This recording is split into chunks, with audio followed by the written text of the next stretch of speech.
Amém, irmãos? Antes da gente começar aqui, eu queria contar uma história para vocês dos Robertos que apareceram na minha vida. E eu não quero falar do Roberto, marido da minha irmã Cristiane, mas não foi só um Roberto que apareceu na minha vida durante esses 30 e poucos anos de vida, né? Então, assim, na minha infância, tinha um Roberto lá da escola que eu estudei, o Bolivar Tinoco Mineiro, e a gente disputava, quando a gente era criança, como que ia ser, né? Quem era o mais inteligente da turma. E assim, quando eu era criança, eu gostava muito de estudar, só que tinha um Roberto lá que era terrível, o menino era cabeçudo demais. E aí, eu ficava impressionado como que ele conseguia deter tanto conhecimento e tirar as notas mais altas da sala. E assim, como eu gostava muito de estudar e eu também era muito competitivo, de vez em quando eu pareava com ele. Então, eu tirava umas notas As também lá, era bem especial assim. E aí, acabou que na nossa sala, na nossa turma, criou uma disputa tão grande que a gente começou a disputar a nota mesmo, quem seria o mais inteligente da turma e até mesmo da escola. E aí, durante todo esse período do meu ensino fundamental e médio, a gente ficou nessa disputa, era uma disputa sadia, saudável, mas eu queria ganhar na Olimpíada do Conhecimento, né? Até lembrei do que o Miquel falou na semana passada, que a Camila era craque também, né, Camila? E aí, culminou que a gente fomos os melhores alunos da escola, assim, nesse período de tempo, e acabou que eu até recebi o convite para poder estudar em outras escolas. Eu tive esse privilégio de escolher a escola na qual eu poderia fazer o meu ensino médio, né? Foi bem, bem legal.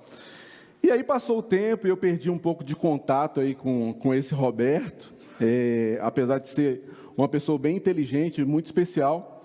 E eu conheci, aos meus 18 anos, um outro Roberto. E nesse período eu já não gostava tanto assim de estudar, né? Mas esse amigo, Roberto França, ele era um representante comercial de grandes grifes internacionais. E aí eu ficava impressionado como que ele conhecia, né, as grifes, né, Gucci, Versace, Giorgio Armani, e era legal ver como que ele conhecia o estilo de vida de cada estilista e por que ele desenhava tal coisa. Eu ficava, puxa vida, como é que esse cara adquiriu tanto conhecimento? Era impressionante. E muitas vezes, irmãos, nós também somos assim, né? Nós sempre estamos em busca assim, de transformação de vida, mudança de vida e melhoria mesmo, né? Então, nós tentamos a todo momento conhecer a nós mesmos, como que as coisas do passado interferem no nosso presente e até mesmo queremos saber sobre como que vai ser o nosso futuro, né? E muitas vezes isso acontece fora do conhecimento de Deus.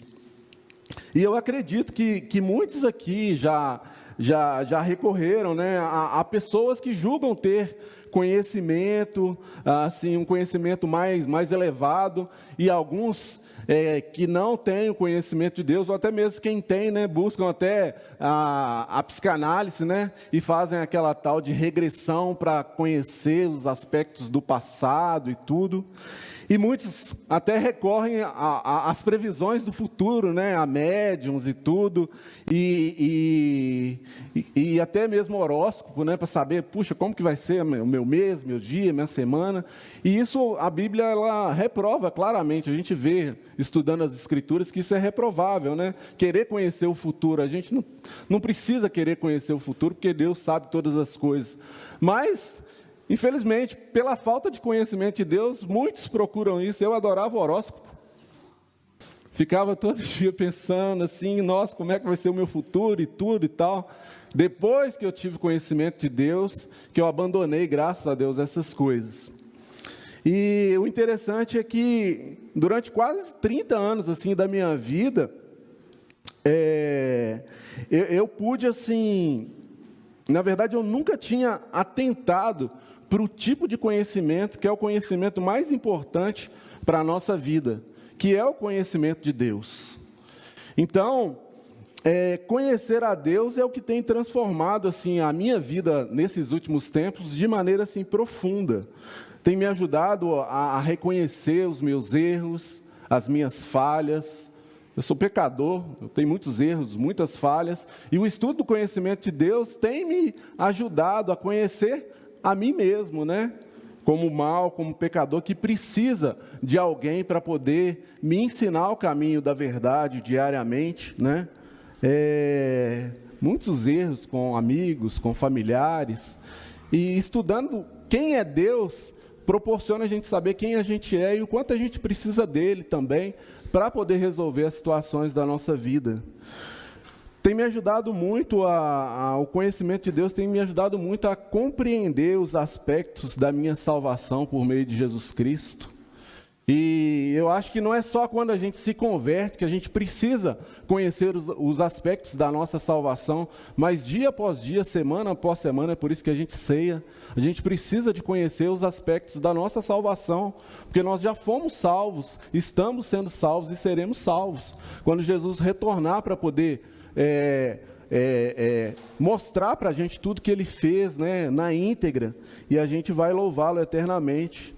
Então, antes de conhecer a Deus, eu era tão egoísta, né? Fiquei meditando no que a Camila falou aqui, o quanto eu sou grato por Deus, através do conhecimento de quem Ele é, me ajudar a ser menos egoísta, pensar mais no próximo do que em mim mesmo.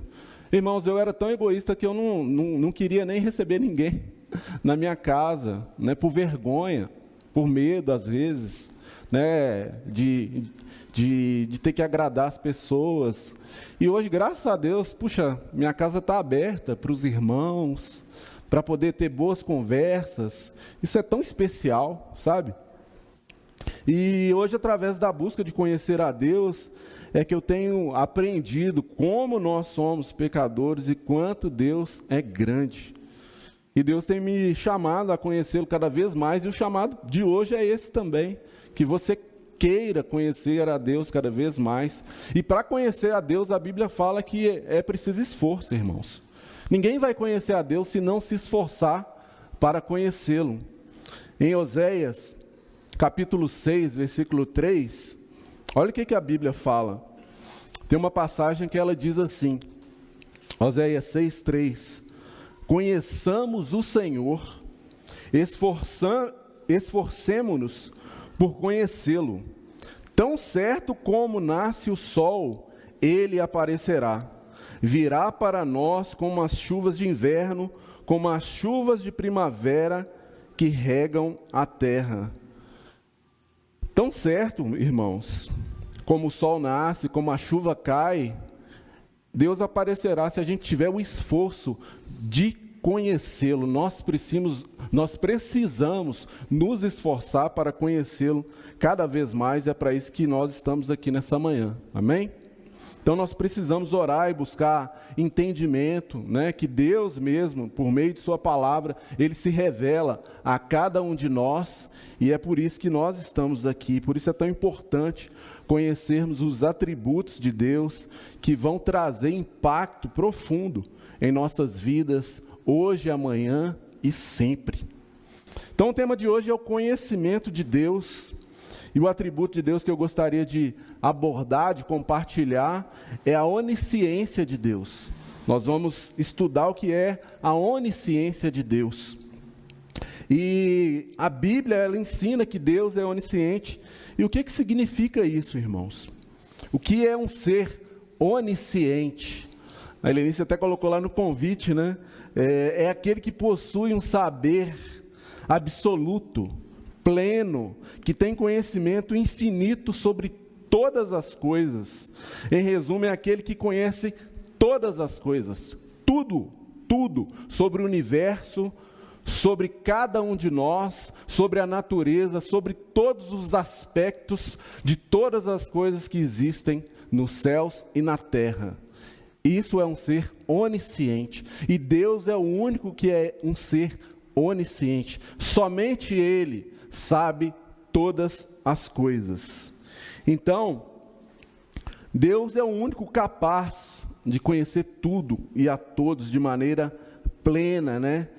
Eu conheço algumas coisas sobre alguns de vocês aqui, e alguns de vocês conhecem algumas coisas sobre mim, mas o único que me conhece, desde o momento em que eu fui formado, até o presente momento aqui, é o único que sabe o que está passando dentro da minha mente agora, é Deus. E dentro da sua mente agora, é Deus. E Deus, Ele é diferente, porque Ele é único.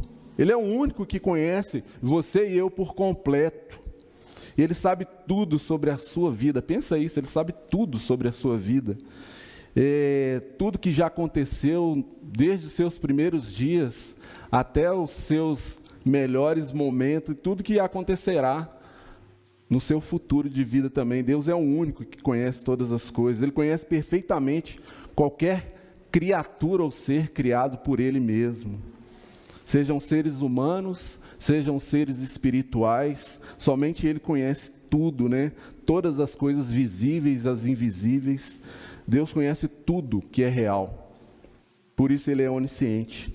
Além disso, Deus, Ele conhece todos os eventos de nossas vidas e Ele sabe exatamente o que vai acontecer daqui a alguns segundos e até o último dia da sua vida. Olha que incrível, o Deus que nós louvamos, o Deus que nós adoramos nessa manhã, enquanto a terra durar, Ele sabe quais vão ser todas as estações do ano, quais os dias vão chover, quais os dias vão fazer calor. Ele sabe de tudo isso. E o conhecimento de Deus, ele é tão infinito, que mesmo antes de você abrir a sua boca, meu irmão, mesmo antes de você abrir a sua boca, Deus já sabe o que você vai falar. Então você não precisa ficar preocupado. E para te ajudar a compreender isso, eu gostaria de compartilhar as escrituras que falam sobre isso. Salmo 139, acompanhe comigo, por favor. Salmo 139. Nós vamos ler do 1 até o 6.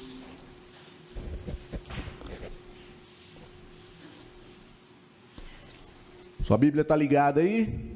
Está aberta? Vamos lá. Salmo 139, 1. Senhor, Tu me sondas e me conheces. Sabes quando me sento e quando me levanto. De longe percebes os meus pensamentos. Sabes muito bem quando trabalho e quando descanso. Todos os meus caminhos são bem conhecidos por Ti. Antes mesmo que a palavra me chegue à língua, Tu já a conheces inteiramente, Senhor. Tu me cercas por trás e pela frente, e pões a Tua mão sobre mim. Tal conhecimento é maravilhoso demais, e está além do meu alcance. É tão elevado que não o posso atingir. Olha que incrível essa escritura. A gente até canta essa escritura, né? Já ouvi muitas vezes, né? Senhor, eu sei que Tu me sondas. Eu não sou um bom cantor não, viu, gente? Mas é bem especial, né? Então, nesse salmo, Davi, ele exalta os atributos de Deus. Depois você pode ler o salmo inteiro. Mas dos versículos 1 ao 6, Davi, ele exalta a onisciência de Deus, que é esse ser maravilhoso, poderoso, que conhece todas as coisas. Do 7 ao 12, Davi, ele exalta a onipresença de Deus. Um Deus que está presente em todas as coisas, em todos os lugares ao mesmo tempo. E do 13 ao 18, Davi exalta o poder criativo de Deus. Então, nos primeiros versículos desse salmo que nós acabamos de ler, o que chama a minha atenção é a convicção que Davi tinha sobre a onisciência de Deus. E como era grande a sua meditação sobre o quanto Deus era próximo dele e conhecia todos os eventos de sua vida. Se não, vejamos. Davi, ele sabia que Deus estava presente, observando todos os momentos de sua vida, desde as grandes vitórias que Deus deu a ele, em Israel, até as suas angústias e os seus maiores pecados. Deus sabia, Davi sabia disso também, ele tinha essa convicção. Davi, ele expressa: Deus, o Senhor me conhece tanto, o Senhor sabe tanto sobre a minha vida, que até mesmo quando eu me sento e quando eu me levanto, até quando eu trabalho ou quando eu descanso, o Senhor me conhece. E assim conosco também, irmãos. Deus, Ele sabe quando nós nos levantamos naquela segunda-feira de manhã, aquela preguiça, difícil às vezes, né? Levantar segunda-feira de manhã, mas Ele sabe, né? Quando você está animadaço para poder trabalhar, hoje vai ser aquela semana, ou quando você fala sextou, está na hora de descansar. Deus, Ele sabe muito bem o que passa na sua mente, no seu coração, quando você levanta e quando você está descansando. Ele sabe quando o que a gente está pensando nos nossos momentos de lazer, com nossos filhos, com a nossa família, ou quando a gente quer ficar sozinho, descansando, no nosso quarto, sem pensar em nada, só meditando lá, sei lá, nos problemas da vida, ou nas vitórias que Deus tem dado. Deus sabe, né? A questão é, se nós sabemos que Deus conhece tudo e a todos, o que isso deveria gerar em nós? Eu creio que o fato de a gente saber que Deus nos conhece de maneira profunda e completa, ou pelo menos a gente deveria, né? Isso deveria levar a gente a uma apreciação do ser de Deus. A gente deveria apreciar mais quem Deus é, o que Ele faz, o que Ele tem feito. Então, eu olhando para essa passagem, eu vejo o quanto que Davi apreciava os atributos de Deus. Nas palavras que nós acabamos de ler, é nítido isso. E quando ele escreve sobre, por exemplo, sobre a onisciência de Deus, o verso 6 aí eu queria destacar com vocês, ele fala: olha, tal conhecimento, Deus, é tão maravilhoso, é maravilhoso demais, que está além do meu alcance. Então ele louva a Deus, porque Deus, Ele é onisciente. E quando ele escreve sobre a presença de Deus em todos os lugares, no final ele exalta a Deus. No versículo 14, ele fala assim: eu te louvo, porque tu me fizeste de modo especial e admirável, as tuas obras são maravilhosas. E eu digo isso com convicção. Davi está louvando a Deus por conhecer os atributos de Deus, e nós também deveríamos estar fazendo isso todos os dias nas nossas meditações diárias. E quando Davi ele compreende que todos os seus dias foram determinados por Deus, ele o exalta novamente no verso 17. Como são preciosos para mim os teus pensamentos, ó Deus, como é grande a soma deles. Olha como que ele está apreciando os atributos de Deus, por conhecer a Deus. Então é isso que nós devemos fazer e deveríamos estar fazendo todos os dias da nossa vida. Amém? Então, o fato de nós conhecermos os atributos de Deus deveria nos levar cada vez mais para perto dEle, a amá-lo mais, a honrá-lo mais, a querermos glorificá-lo. E o fato é que a pouca meditação na perfeição de Deus faz com que nós deixemos de apreciá-lo e adorá-lo como Ele realmente deseja. E a Bíblia ela relata que o próprio Davi, isso pode acontecer comigo, com você, acontece diversas vezes, né? E o próprio Davi, às vezes, por vezes, esqueceu desse atributo de Deus, da onisciência de Deus, né? Ele deixou de apreciá-lo, de honrá-lo, de glorificá-lo. Ele ignorou o Deus que vê e sabe de todas as coisas. Davi fez isso. Vocês sabem como que ele fez isso? Foi lá no episódio do adultério com Batseba. Davi, no individualismo da vida privada dele, ele ignorou o fato de que Deus sabe e vê todas as coisas, e cometeu adultério. E aí ele tentou esconder de tudo e de todos, mas aí Deus fez ele descobrir a duras penas que Deus conhece todas as coisas, inclusive os nossos maiores pecados. Eu gostaria de convidá-los então a abrir em 2 Samuel, capítulo 12. 2 Samuel, capítulo 12. E eu gostaria de de ver com vocês como que Deus mostrou para Davi sobre a onisciência dele, sobre o conhecimento dele, né? O contexto aqui é o seguinte: Davi, ele tinha adulterado com Batseba e ele preparou uma armadilha para o marido de Batseba, né, chamado Urias. E aí, depois de cometer esse adultério, Davi fez de tudo ali para que Urias não ficasse sabendo, né, e até que ele não descobrisse isso, né? E por fim, quando Davi viu que não tinha jeito, ele armou uma cilada para que Urias fosse morto. Ele colocou ele lá na mais terrível área de combate e Urias foi atingido e morto. E aí, Deus, ele queria deixar bem claro que Davi tinha desagradado a ele. A Bíblia fala lá no capítulo 11, no versículo 27, que depois que passou o luto, né, de Batseba, Davi, ele se casou com Batseba, levou ela para o palácio, e aí ela se tornou mulher de Davi, e a Bíblia fala que Davi fez o que desagradou ao Senhor, está aí, 11, 27. E Deus, querendo ensinar para Davi sobre o pecado dele, e querendo ajudá-lo também, pega e envia o profeta Natã para ensinar a Davi sobre a sua onisciência.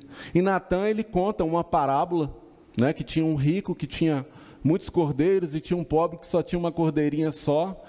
E aí, chamando a atenção de Davi, né, para a gravidade ali daquilo, Davi fica com raiva, ele falou: eu vou matar esse homem. Natã pega e fala: é você. Você é esse homem, Davi, que pecou contra Deus, né? E aí, Davi fala assim para Natã em 2 Samuel, capítulo 12, 7 ao 12, vamos ler aqui. Você é esse homem, disse Natã a Davi e continuou: assim diz o Senhor, o Deus de Israel: eu ungi rei de Israel e o livrei das mãos de Saul. Dei-lhe a casa e as mulheres do seu senhor, dei-lhe a nação de Israel e Judá, e se tudo isso não fosse suficiente, eu lhe teria dado ainda mais. Porque você desprezou a palavra do Senhor, fazendo o que ele reprova? Você matou Urias, o hitita, com a espada dos amonitas e ficou com a mulher dele. Por isso a espada nunca se afastará de sua família, pois você me desprezou e tomou a mulher de Urias, o hitita, para ser a sua mulher. Assim diz o Senhor: de sua própria família trarei desgraça sobre você. Tomarei as mulheres diante dos seus próprios olhos e as darei a outro, e ele se deitará com elas em plena luz do dia. Você fez isso às escondidas, mas eu o farei diante de todo o Israel, em plena luz do dia. Terrível, né? Terrível. Mas Deus, ele revelou quem Davi era de fato, e o que estava acontecendo com a vida de Davi naquele momento, apesar dele ser o homem segundo o coração de Deus. E saiba que a gente está suscetível ao pecado, aos erros e às falhas, né? Mas, meditando nessa passagem, eu pude aprender o tanto, né? Muito sobre o conhecimento de Deus, sobre como Deus conhece todos os eventos que acontecem em nossas vidas, os bons e os ruins, né? Os que acontecerão na sua vida também. E no verso 7, Deus, ele revela claramente que sabia do pecado de Davi. E ainda no mesmo verso, né, 7, ele revela que conhece o passado. Ele fala: puxa, eu te ungi rei de Israel, eu te livrei das mãos de Saul, eu te entreguei muitas coisas, se você me pedisse eu te daria, Davi. Eu conheço o seu passado, mas eu conheço o seu presente também. Você me desagradou, você adulterou. E aí, Davi, o que me chama a atenção aqui, foi que o pecado que Davi cometeu foi por causa de quê? Porque ele desprezou a palavra de Deus.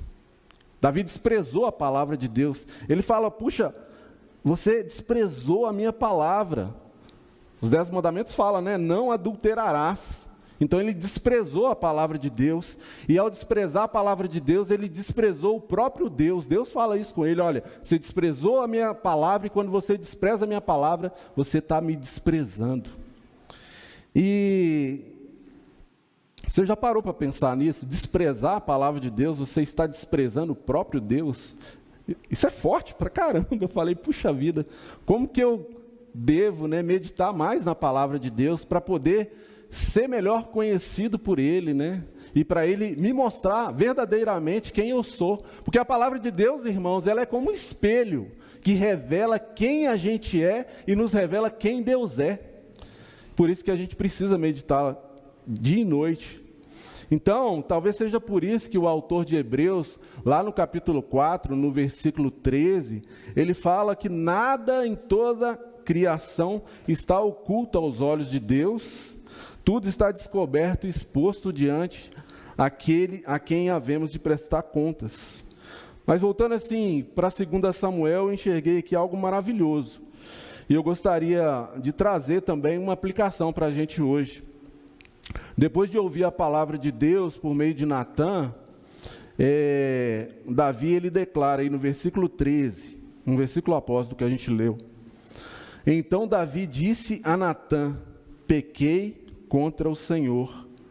E Natã respondeu: o Senhor perdoou o seu pecado, você não morrerá. Isso é incrível, irmãos. Deus, ele não está querendo revelar quem a gente é para nos fulminar, mas para nos perdoar. Por isso que ele quer que nós conheçamos os atributos dele. Davi reconheceu ao ouvir a palavra de Deus por meio do profeta Natã que ele era pecador. E ao reconhecer os seus pecados, o que Deus fez? Eu perdoo o seu pecado. Então, talvez uma aplicação prática para nós hoje seja essa, né? Que nós devemos dar mais valor aos atributos de Deus e a sua palavra, né? Quantos de nós temos de deixar de ler a palavra com receio de que os seus pecados sejam expostos, né, à luz? Mas saiba que Deus, ele expõe os nossos pecados para nos deixar para cima e não para baixo, para poder nos restaurar muitas vezes, para poder nos perdoar muitas vezes para poder curar as nossas dores e as nossas feridas, irmãos. Então, para mim fica muito claro que Deus usou Natã para repreender Davi, para poder perdoá-lo, para fazer com que ele reconhecesse quem Deus era, à luz da sua própria palavra. Por isso que Natã fala: assim diz o Senhor. Não é assim eu digo para você, Davi, assim diz o Senhor. E nós deveríamos prestar muita atenção nas escrituras que falam: assim diz o Senhor, não faça isso, não faça aquilo, ou faça isso, faça aquilo, para a glória do próprio Senhor. Amém? Então eu sou muito grato a Deus, irmãos, por Deus tem me chamado a meditar mais profundamente nas suas qualidades perfeitas. Está sendo incrível estudar a palavra, né? E quer saber, assim, quanto mais eu conheço a Deus, melhor eu compreendo quanto que eu sou imperfeito e quanto que Deus é perfeito. Então eu queria te encorajar, né, a não desprezar a palavra de Deus, porque ao fazer isso você vai estar desprezando o próprio Deus. O fato é que muitos que não conhecem a Deus prefeririam que esse atributo de Deus não existisse, que Deus não fosse onisciente, né? Porque não quer ver seus pecados expostos, né? Mas não é isso que a Bíblia ensina. Deus é onisciente, sim, e sabe de todas as coisas, amém? Salmos 90, versículo 8. A Bíblia fala assim: conheces as nossas iniquidades, não escapam os nossos pecados secretos à luz da tua presença. Deus sabe todas as coisas, nossas iniquidades, nossos pecados. Então, seja você o cristão ou não, Deus está presente o tempo todo em nossas vidas e sabe de todas as coisas. Quando eu descobri isso, em princípio me gerou muito medo. Eu falei: puxa, Deus sabe daquele pecado, né? Mas conhecendo mais a Deus e a sua palavra, eu vejo que é um benefício muito grande nós sabermos que Deus sabe quem nós somos. E que apesar de Deus ser invisível para nós, nós não somos invisíveis para Ele. E o que a onisciência de Deus traz de benefícios para nós que somos cristãos ou para quem é cristão? Eu vejo que é consolação. Saber que Deus nos conhece por inteiro traz para nós o consolo de que nunca estamos sozinhos. Deus sempre está presente nas nossas dores, nas nossas angústias, nos nossos erros, nas nossas falhas, nas nossas grandes vitórias. Deus está presente o tempo todo, Ele sabe tudo que está acontecendo. Então isso traz consolo. Então não importa, né? Talvez você não esteja entendendo nada do que está acontecendo na sua vida hoje, mas Deus sabe exatamente cada pormenor do que está acontecendo na sua vida, exatamente no seu momento. Nesse momento, né, Deus sabe o que está passando, até mesmo os seus pensamentos. E aí é que nós devemos recorrer, né, a Deus muitas vezes quando nós estamos sobrecarregados, com tantas coisas que não conseguimos expressar em palavras aquilo que o nosso coração está sentindo. Não tem problema, Deus conhece o que seu coração está sentindo. Então aí que a gente deve recorrer a esse atributo da onisciência de Deus para as nossas vidas, né? Nossas fraquezas, Deus sabe, das nossas debilidades, das nossas tristezas. Nós podemos até vacilar, mas Deus não vacila com a gente, né? Não foi assim com Pedro? Pedro, para mim, é outro exemplo de quem aprendeu muito sobre a onisciência de Deus por meio da própria pessoa do nosso Senhor Jesus. E uma das grandes provas que Jesus é Deus e que Ele sabe de todas as coisas, que Ele falou com Pedro: olha, Pedro, eu vou morrer e eu vou ressuscitar e você vai me trair. Por 3 vezes você vai me negar antes que o galo cante. E aí, Pedro ficou sem entender nada, mas aconteceu tudo, porque Jesus é Deus, Ele sabe de todas as coisas, como o próprio Pai. E aconteceu, Jesus morre, ressuscita e vem restaurar Pedro. E aí, o que acontece? Vamos lá em João, capítulo 21, versículo 15 ao 19. Estão comigo? João capítulo 21, 15 ao 19. Vou ler aqui com vocês.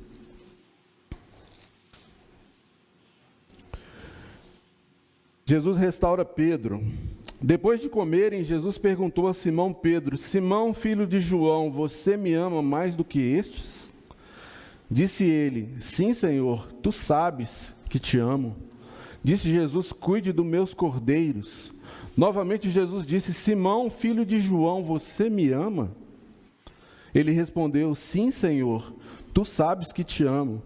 Disse Jesus: pastorei as minhas ovelhas. Pela 3ª vez ele disse: Simão, filho de João, você me ama? Pedro ficou magoado por Jesus ter lhe perguntado pela 3ª vez: você me ama? E lhe disse: Senhor, tu sabes todas as coisas e sabes que te amo. Disse-lhe Jesus: cuide das minhas ovelhas. Digo-lhe a verdade, Pedro. Quando você era mais jovem, vestia-se e ia para onde queria, mas quando for velho, estenderá as suas mãos e outra pessoa o vestirá e o levará para onde você não deseja ir. Jesus disse isso para indicar o tipo de morte com o qual Pedro iria glorificar a Deus. Então lhe disse: siga-me. Até aqui. Então eu creio que a maioria de vocês conhecem essa história. Jesus, ele restaura Pedro perguntando para ele 3 vezes: Pedro, você me ama? E por que Jesus fez aquelas perguntas? Porque ele não era onisciente? Não, Jesus sabia exatamente o que estava no coração de Pedro. E eu creio que não era porque Jesus não conhecia Pedro, mas justamente porque ele conhecia Pedro.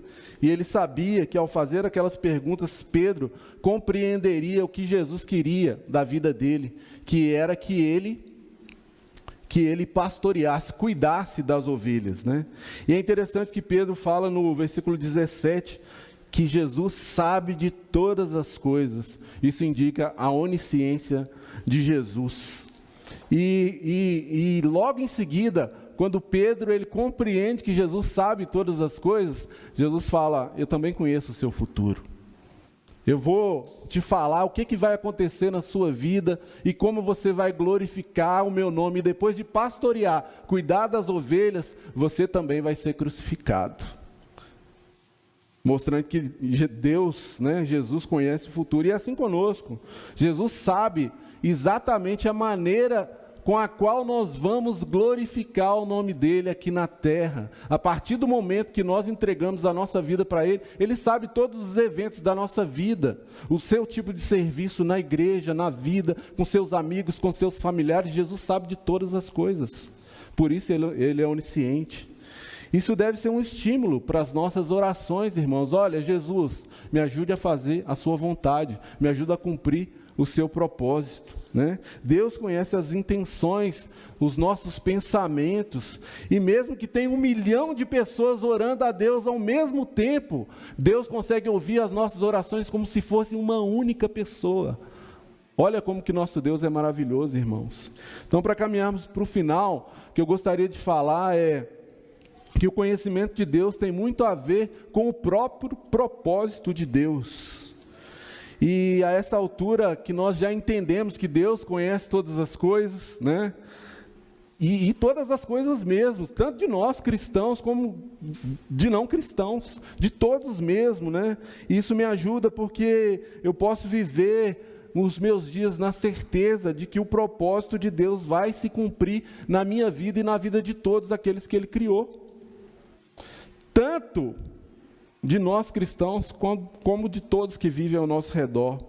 Então, anota aí, eu vou ler aqui para vocês. O conhecimento de Deus tem a ver com o propósito dele, Provérbios 15, versículo 3. Os olhos do Senhor estão em toda parte, observando atentamente os maus e os bons. Provérbios 16, versículo 4. O Senhor faz tudo com um propósito, até os ímpios para o dia do juízo.